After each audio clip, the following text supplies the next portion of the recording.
2026-এর পশ্চিমবঙ্গ বিধানসভা নির্বাচন রাজ্যের রাজনীতির জন্য এক বিরাট মুহূর্ত হতে চলেছে।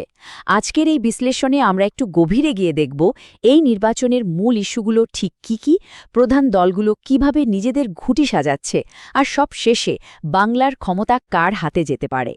তো এই বড় রাজনৈতিক খেলাটা বুঝতে হলে আমাদের সবার আগে একবার পেছনে ফিরে তাকাতে হবে। আসুন একবার 2021-এর ফলাফলটা মনে করে নিই। সেবার তৃণমূল কংগ্রেস কিন্তু বিপুল সংখ্যাগরিষ্ঠতা নিয়ে ক্ষমতায় ফিরেছিল। 215টা আসন জিতেছিল তারা। আর অন্যদিকে 77টা আসন পেয়ে প্রধান বিরোধী দল হিসেবে উঠে এসেছিল ভারতীয় জনতা পার্টি বা বিজেপি। ঠিক এই ফলাফলটাই কিন্তু 2026-এর লড়াইয়ের মঞ্চ তৈরি করে দিয়েছে। পশ্চিমবঙ্গের বিধানসভায় মোট আসন হল 294টা, আর সরকার গড়তে গেলে মানে ক্ষমতায় আসতে হলে যে কোনো দল বা জোটকে জিততে হবে অন্তত 148টা আসন। এই যে ম্যাজিক ফিগার 148, এটাই কিন্তু সব দলের আসল লক্ষ্য।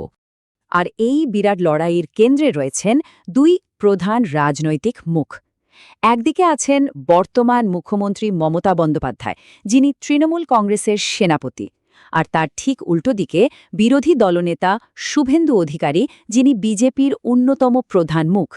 তাদের দুজনের নেতৃত্ব আর রণকৌশলের ওপরেই কিন্তু নির্বাচনের ভাগ্য অনেকটাই নির্ভর করছে। এবার আসা যাক নির্বাচনের সবচেয়ে বড় আর সম্ভবত সবচেয়ে বিতর্কিত বিষয়টাতে। প্রথম রণক্ষেত্র হল নাগরিকত্বের প্রশ্ন। এটা এমন একটা লড়াই যেখানে মূল বিষয়টা হল পরিচয় আর কে ভোট দিতে পারবে সেই অধিকার। এই বিতর্কের একেবারে কেন্দ্রে রয়েছে এসআইআর, মানে স্পেশাল ইন্টেন্সিভ রিভিশন। নামটা শুনতে একটু জটিল লাগলেও সহজ কথায় এর মানে হল রাজ্যের ভোটার তালিকা নতুন করে যাচাই আর সংশোধন করার একটা বড়সড় প্রক্রিয়া। কিন্তু এই সহজ দেখতে প্রক্রিয়াটাই এখন বিরাট রাজনৈতিক বিতর্কের কারণ হয়ে দাঁড়িয়েছে। আর এই এনআইআর প্রক্রিয়ার ফল কি হয়েছে জানেন? প্রায় 90 লক্ষ ভোটারের নাম তালিকা থেকে বাদ পড়েছে। ভাবা যায়? এই বিপুল সংখ্যক ভোটারের ভবিষ্যৎ নিয়ে যে একটা অনিশ্চয়তা তৈরি হয়েছে, সেটা কিন্তু নির্বাচনের ফলাফলে একটা বড় প্রভাব ফেলতে পারে। স্বাভাবিকভাবেই এই বিষয়টা নিয়ে প্রধান দুই দল একেবারে দুই মেরুতে দাঁড়িয়ে।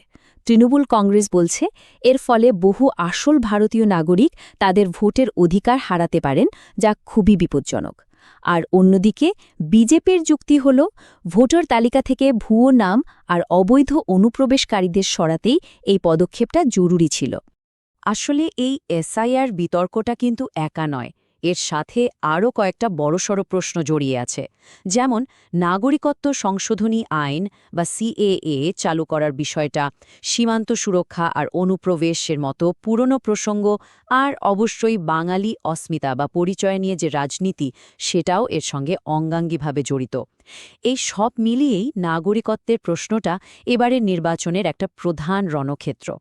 পরিচয়ের রাজনীতির পর এবার আমরা নজর দেব দ্বিতীয় বড় রণক্ষেত্রে, আর সেটা হল শাসন ব্যবস্থা বা গভর্নেন্স।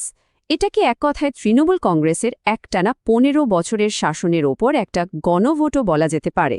বিরোধীরা ঠিক কোন কোন বিষয়গুলোকে তুলে ধরে সরকারকে আক্রমণ করছে? দেখুন, এর মধ্যে আছে শিক্ষক নিয়োগ কেলেঙ্কারির মতো দুর্নীতির অভিযোগ, নারী সুরক্ষা নিয়ে নানা প্রশ্ন, রাজ্যের অর্থনৈতিক অবস্থা আর নতুন চাকরি তৈরি না হওয়ার মতো বিষয়গুলো। আর তার সাথে তো দীর্ঘ সময় ক্ষমতায় থাকার ফলে একটা স্বাভাবিক প্রতিষ্ঠান বিরোধী হাওয়াও রয়েছে। এখন বিরোধীদের এই সব অভিযোগের জবাবে শাসক দল তৃণমূল কংগ্রেস কি বলছে? তাদের প্রচারের মূল ভিত্তি হল তাদের জনকল্যাণমূলক প্রকল্পগুলো, যেমন ধরুন স্বাস্থ্যসাথী বা লক্ষ্মীর ভাণ্ডার। তারা গত 15 বছরের রাজ্যে কি উন্নয়ন করেছে সেই খতিয়ান তুলে ধরছে আর ধারাবাহিকতার কথা বলছে। তাহলে এই যে এতগুলো ইস্যু, জোটের রাজনীতি, সব মিলিয়ে ক্ষমতার লড়াইটা এখন ঠিক কোথায় দাঁড়িয়ে? চলুন এবার একটু জোটের অঙ্ক আর ভোটের আগের সমীক্ষাগুলো কি বলছে সেটা দেখে নেওয়া যাক। এবারে নির্বাচনে মাঠে মূলত 3টে শিবির। একদিকে রয়েছে তৃণমূল কংগ্রেস এবং তাদের জোটসঙ্গীরা, অন্যদিকে বিজেপি একাই লড়ছে, আর তৃতীয় দিকে রয়েছে বামফ্রন্ট, আইএসএফ এবং অন্য কিছু দলকে নিয়ে তৈরি হওয়া জোট। রাজনৈতিক ইস্যু আর জোটের অঙ্ক তো বোঝা গেল, কিন্তু নির্বাচনের ঠিক আগে মানুষের মন কি বলছিল? বিভিন্ন জনমত সমীক্ষাগুলো কোন দিকে ইঙ্গিত দিচ্ছিল? চলুন দেখি। দেখুন, ভোটের ঠিক আগে করা একটা সমীক্ষা অনুযায়ী তৃণমূল কংগ্রেস জোট ১৫৯ থেকে ১৬৯টা আসন পেয়ে সংখ্যাগরিষ্ঠতা পেতে পারে বলে একটা ইঙ্গিত ছিল। বিজেপি পেতে পারে ১২০ থেকে ১৩০টা আসন, আর অন্যান্যদের ঝুলিতে যেতে পারে ৩ থেকে ৭টা আসন। কিন্তু সিটের সংখ্যার আড়ালে যদি আমরা ভোটের শতাংশটা দেখি, তাহলে বোঝা যায় যে লড়াইটা কিন্তু বেশ হাড্ডাহাড্ডি হওয়ার সম্ভাবনা ছিল। একটা সমীক্ষা বলছিল তৃণমূল জোট পেতে পারে প্রায় ৪৪% ভোট, আর বিজেপি পেতে পারে ৪০%। মানে দুই প্রধান শক্তির মধ্যে ভোটের পার্থক্যটা খুব বেশি নয়।